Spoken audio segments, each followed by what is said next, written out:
ফুল চাষে ধস, চাষিরা ন্যায্য দাম না পাওয়ায় ফুল চাষ থেকে মুখ ফিরিয়ে নিচ্ছে। বিস্তারিত দেখুন সজীব আহমেদের ভিডিও চিত্রে। ঝিনাইদহ সদর উপজেলার ৬ নম্বর গান্না ইউনিয়নের মাঠে তামাক এবং অন্যান্য ফসলের বদলে কৃষকেরা শুরু করেছিল ফুল চাষ।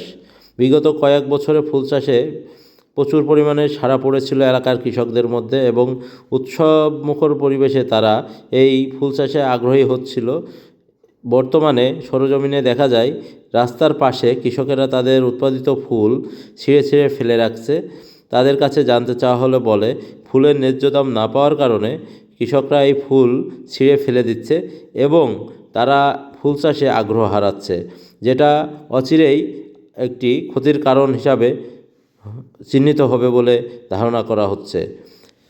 এই ফুল চাষিরা সিন্ডিকেটের দ্বারা বদ্ধ হয়ে তাদের ন্যায্য দাম পাচ্ছে না।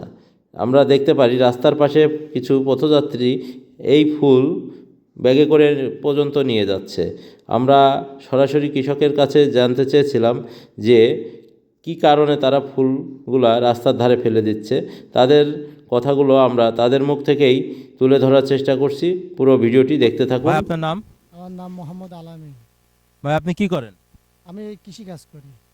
আপনার হাতে দেখছি ফুল ছিঁড়ে ফেলছেন, এই ফুল ছিঁড়ে ফেলার কারণ কি জানতে পারি?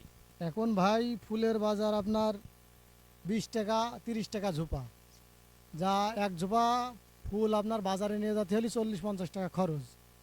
এক ঢম ওষুধ দিতে হলে সেই ঢমে ওষুধ খরচ হয় আপনার 200-250-300 হয়।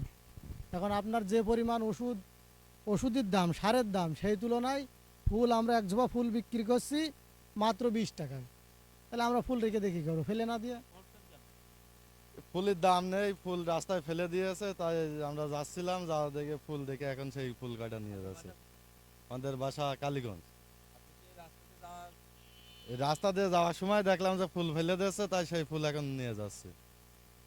ফুলের দাম নেই বলে ওই ছেলে বিলে খেলা করবে, ভাবি দেবো।